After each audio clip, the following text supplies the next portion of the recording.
So the divisional round coming up this weekend in the AFC, it's going to be the Titans and the Bengals, and then the 1 seed and the 4 seed, and then it will be Bills and Chiefs, 2 versus the 3. In the NFC, it's going to be the Packers and 49ers, the 1 versus the 6, and then it's going to be Buccaneers and Rams, the 2 versus the 3. So we're going to play some hot or cold, and at the same time make our predictions. So we're going to say whether or not this is a hot or cold take. If you're new to the podcast, we have a segment called Hot or Cold where we say a take and say whether or not it is hot or cold. And then we're also going to give our prediction once we're done, conversing about, the topic. So we'll go ahead and kick it off here. The Titans will make the AFC Championship game even if Derrick Henry, who is projected to play, is not an impact player. For me, that is a cold take. Derrick Henry averaged 117 yards before he went down versus the Colts. The Bengals are 5th against the run this season, and since 2019, the Titans are 8-12, including 0-2 in the playoffs when Henry has held below 100 yards. So if Derrick Henry is not running people over, they're not having a ton of success, which, seems obvious. The Bengals are 0-3 this season when allowing an 100-yard rusher. The Titans are 25th against the pass. The Bengals have the 7th best passing offense. So if Cincy's D can keep Henry in check, then I think they have the offense to get the job done. And you know what? What's funny is when I initially phrased this question, I was going to say it was a hot take because I was like, Henry, his first game back, he's probably not going to be an impact player, but he's going to be good enough to get the job done, and the Titans are going to win, and I don't really have a ton of faith that the Bengals can pull the upset. But after doing that little bit of research and seeing just, how kind of middle of the road the Titans are if Henry is not at the forefront of the game plan and isn't the guy that's, dominating on the field, honestly, I'm going to go with the Bengals here. I think the Bengals can get the job done. I think this is we talked about the wins that the Titans have since Henry's gone down. I know they'll have Henry again, but their wins in this back half of the season, they're two most notable ones. You've got over the 49ers, which the quarterback's Jimmy G. You have the win over the Rams when Stafford started kind of his downfall, although, he's, a solid quarterback. I'd say during this stretch, Joe Burrow is the best quarterback they've played. They've played other good quarterbacks too, but they've lost to those quarterbacks. I just think that this Bengals, I feel a lot better with this Bengals team going in and seeing how bad the Titans are defensively against the pass. I think that Cincinnati can get the job done. So I'm going with the Bengals. So the way this question is worded is tough for me because I think the Titans can make the AFC Championship game, even if Derrick Henry is not an impact player, but I don't think the Titans will. That's the whole point. Because yes, they can. Anything can happen. Well, the reason why I say they can is because even if Derrick Henry's out there early on, he's going to be more of a decoy, which is going to open things up for the passing game for the Titans. And let's be honest, the passing game is pretty legit for the Titans as well.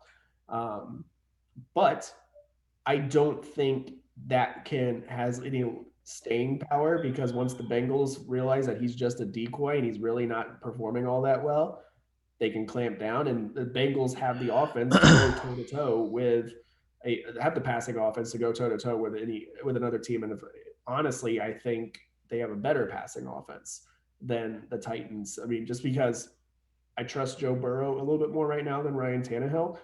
Also, the Titans are coming off a bye, and got to shake. It's only 1 week, I know, but you kind of have to shake a little bit of rust off at that point.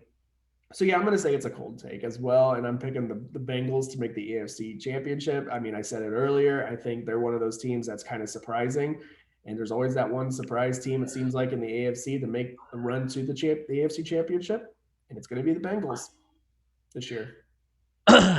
Question number 2. The Bills will continue their offensive showcase versus Kansas City. Now, I want to phrase this as also, I'm not saying they're not going to go 7 for 7 again. That's not going to happen, in this game. But I do think, however, it is a hot take. Josh Allen just went for 300 yards and 5 touchdowns against a New England pass defense that was ranked second this season. The Chiefs' defense is 27th against the pass. Allen put up 300 plus yards and 3 touchdowns in the 38-20 win over Kansas City earlier this season. The Chiefs are 27th in defense in general. And if they get off to another slow start like they did versus Pittsburgh, like I said, after the T.J. Watt fumble recovery, I was like, okay, is there really a chance that Pittsburgh could go into Kansas City on Wild Card Weekend and knock off the Chiefs? And the Chiefs were like, oh wait, we actually have to show up for this game too, and then they kicked it into gear. But I mean, not so like in that same vein, they probably won't, underestimate the Bills like they kind of did the Steelers. But at the same time, if they do get off to a slow start, because we've seen them get off to slow starts in the postseason before, the Super Bowl, the game against the Texans, the game against the Titans even that year, because weren't the Titans up at halftime that year? Yeah. And I don't think, especially with as good as this Bills offense was last week, and with as good as the defense for the Bills has been all year, I don't think the Chiefs can afford to have another slow start. So I'm going to go with the Bills as well. So it's going to be the Bills and the Bengals for me in the AFC Championship game. Yeah, this is a hot take for me as well. I mean, Buffalo is peaking at the right time. Their defense, for one, is really good. But Josh Allen is just playing at a different level right now than he has in previous seasons. And this is a very, very good team right now. And we're seeing what we all thought we could see out of them, and it's finally coming to fruition. So, yeah, I think they can continue this hot streak. And it's going to be tough for Kansas City because of the Bills' defense on top of it. And Kansas City's defense this year, like you said, 27th in defense.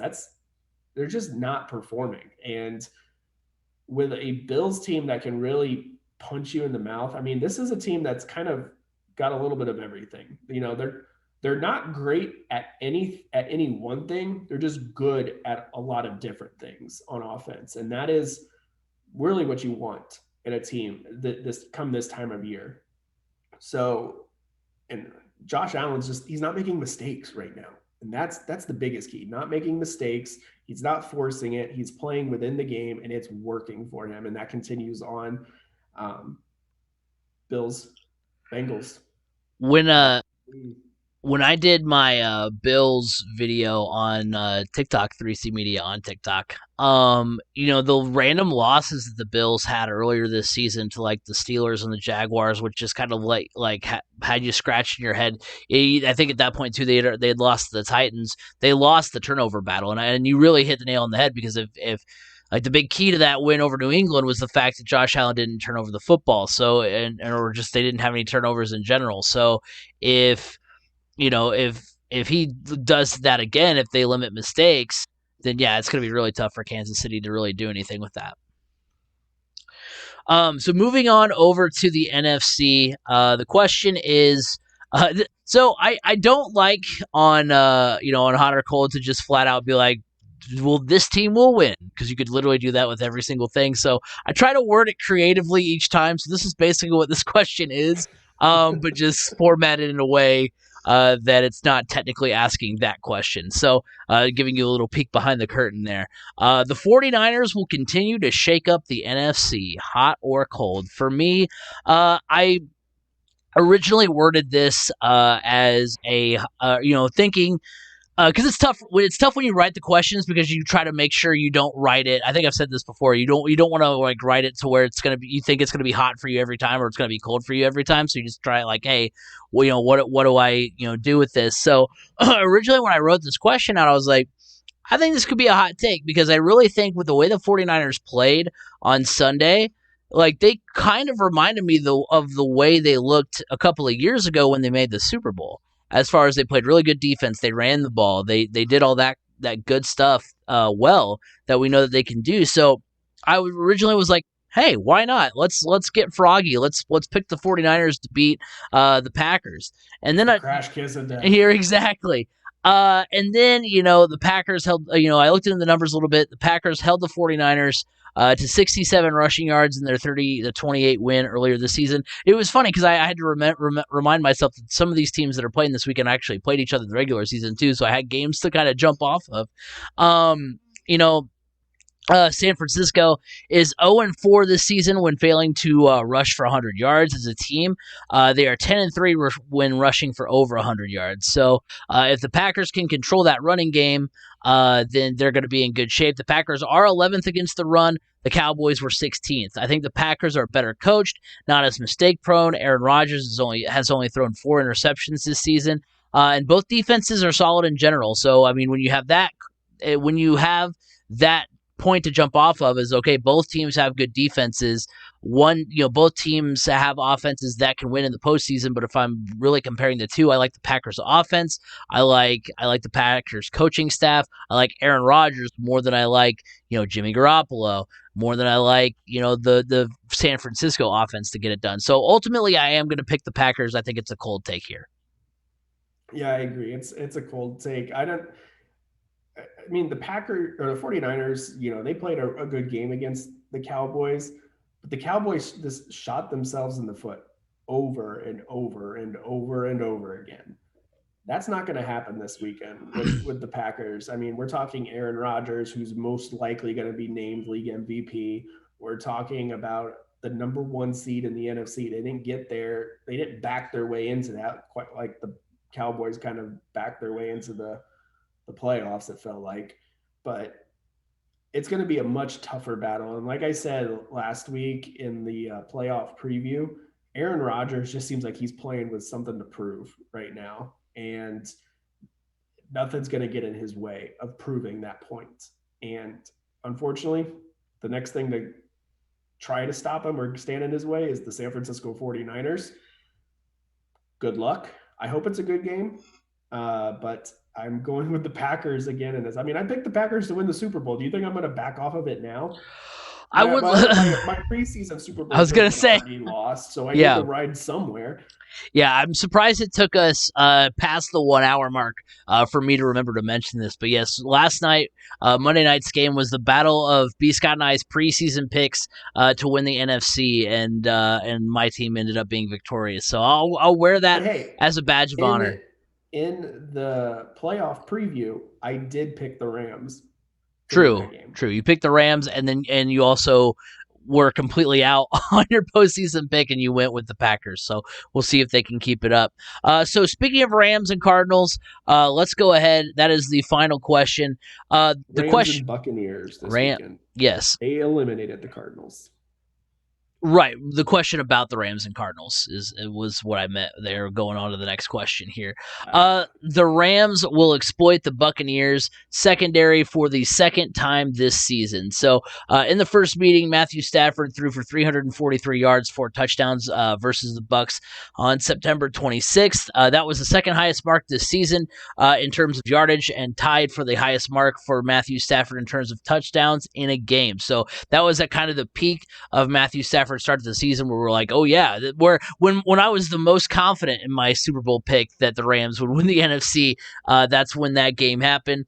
But since that point in time, obviously Matthew Stafford only threw for 4 touchdowns one other time, only threw for over 343 yards one other time. The Buccaneers never allowed another quarterback to throw for over 300 yards or 4 touchdowns the rest of the season. Can you guess the only quarterback to throw 3 touchdowns versus the Buccaneers defense? I can, because I can see it on the. But just humor me. Well, it's going to be a quarterback that could potentially be out of a job this offseason. We'll put it that way. Yes, it is Carson. If you have a guess, throw it in the chat. Yes. Very quickly here, it is Carson Wentz, who was the only quarterback to throw for 3 touchdowns against the Buccaneers defense. And we saw what the Bucs defense did last postseason, the second time seeing Mahomes. And that's just kind of what I was going back to in my mind, because I was like, the first time, I mean, because we sat here, last year and on our Super Bowl preview, and we were like, oh, come on. I mean, the Chiefs torched them last time out. I don't think the Buccaneers will have a chance here. And the second time seeing Mahomes, that Buccaneers defense really honed in especially in the postseason. I just like what the Buccaneers have been able to do defensively. It seems like they turn it up to that extra notch when it gets into the postseason, especially defensively. So, but I think I also mean. It's a cold take for me, and it's also from the standpoint of I just even if the Rams can win, I don't think the path to winning for the Rams is necessarily passing the ball because they just showed, on Monday that they can run the football as well, and they look like you were mentioning earlier, the complete package. The Rams are 8-1 this season when rushing for over 100 yards. So if they dial up the run game again, I think they do have a chance to pull off the upset. I mean, the upset, it's the 2 and the 4, but still. Because a good running game not only keeps Tom Brady off the field, but it also limits Stafford's mistakes, which have been a big bugaboo of the Rams going down the stretch here. So I think if they can get the run game dialed up, then I think maybe the Rams can end up winning the game. But ultimately, I'm still not confident enough to pick against Tom Brady. I picked against him pretty much all postseason last year, and look where it got us. So this year, I'm like, you know what, Tom, I'll play your game. I'll start picking you, and hopefully they'll falter down the stretch. So, but yeah, I think they're going to end up winning. The Buccaneers are also our third against the run, whereas the Cardinals were 20th. So that also may be more of a game plan thing for the Rams than actually like, hey, they're going to start running the ball now. So I think the Rams can pull the upset, but ultimately I'm going with the Buccaneers. So Buccaneers and Packers in the rematch in the NFC Championship game for me. I think this is a hot take. Mm-hmm. I feel like Matthew Stafford and Odell Beckham Jr. are clicking at the right time. Odell was not with the Rams the first time against the Buccaneers too.